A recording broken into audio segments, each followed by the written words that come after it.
Why should I be scared of anybody that breathes the same air as me?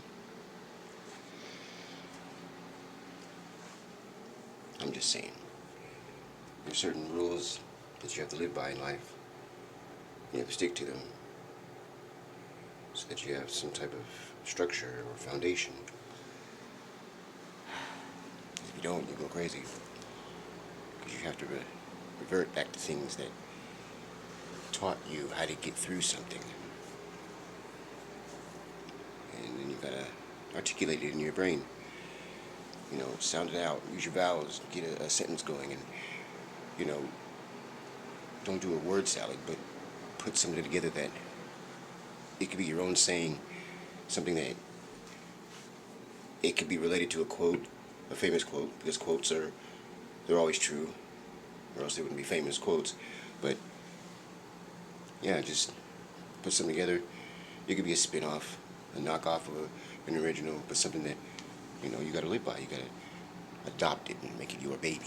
So that's all I'm saying. But I'm just getting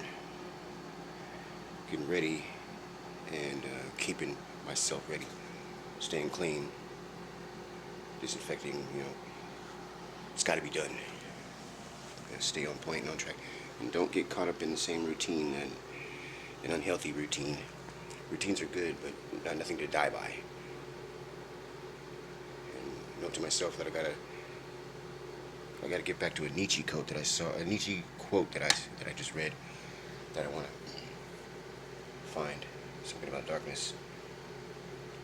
Staring too long, too hard into the abyss will stare back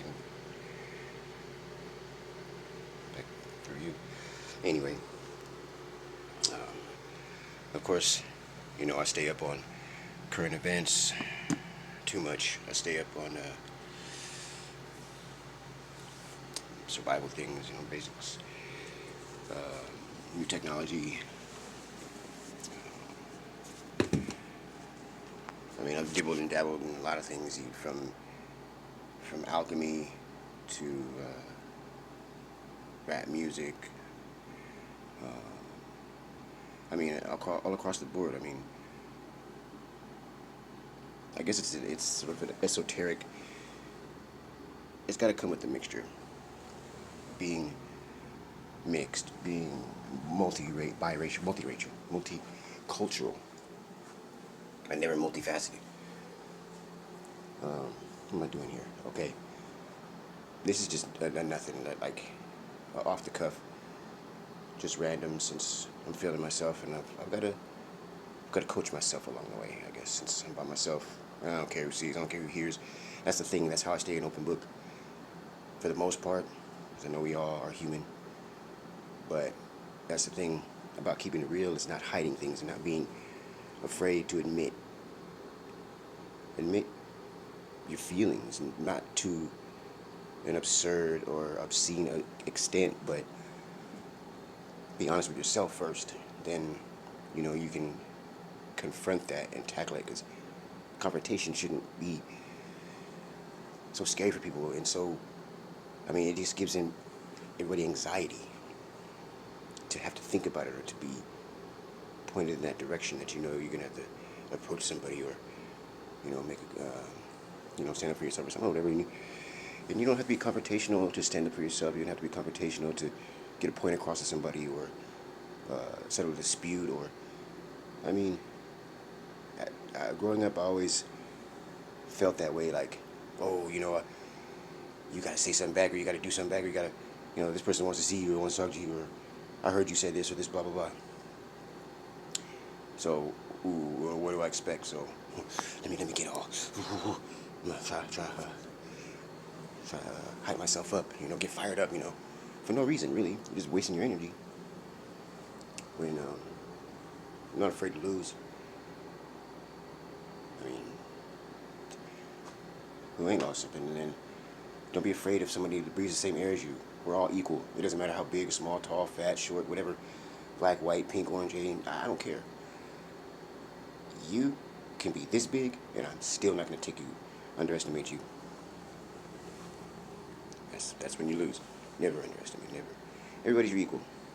So, that's number one. Just so being scared of anybody, that's the last thing. Because it could, people have been scared of me. I mean, it's not something that well, as a youngster, you want that because of the fear. The fear is what gives you the control, the power, blah, blah, blah. It's also on some gangster shit. Youngsters are hot-headed. When you grow up, though, it's not about winning. I mean, people want to dominate, whatever. That's not gonna happen. But I'm not out to do it. But you know, you gotta try hard to be good. You gotta try hard to do what's right and learn as you go. Learn from other people's mistakes. Always saying stuff like that. But I didn't want to make a long video. That's why I'm talking fast. I'm supposed to be getting ready. But whenever I have dreams or I feel like something's uneasy, and I have to look within myself and I have to find out what's making me feel this way, and be honest, I'm scared. And I'm saying this, to the world, I'm saying this right now. I mean, I'm the toughest person I know. Like, and of course there's people, like combat veterans and stuff like that. Like, yeah. But for heart and for struggles and things that people go through, I know of others have gone through. I can't say what it would have been like to be in their shoes, what they've told me, and what I've experienced with some people. There's different levels, and I don't think they've had it as, I can say, yeah, but I've known of people like, yeah, they had it rough. And I'm not, the last thing I want to do is compare. It's not about comparing. I don't want to compare to anybody. The point is that I'm not afraid to admit about what's going on. This is the most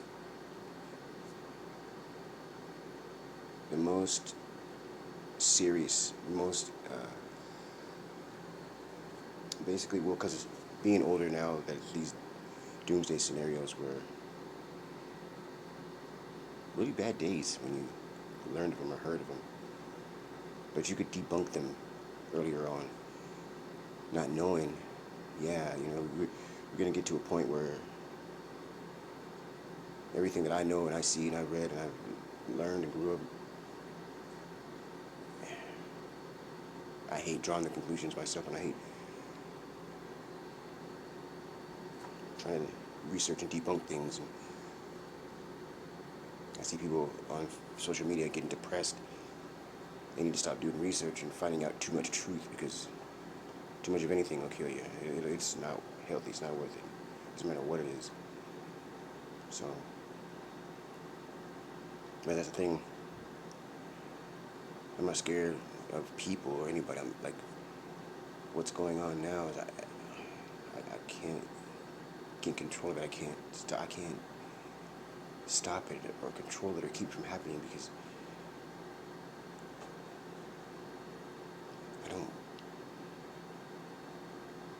don't feel like I've completed it, or things have been completed, or it's not fair to have a son right now and I haven't seen him.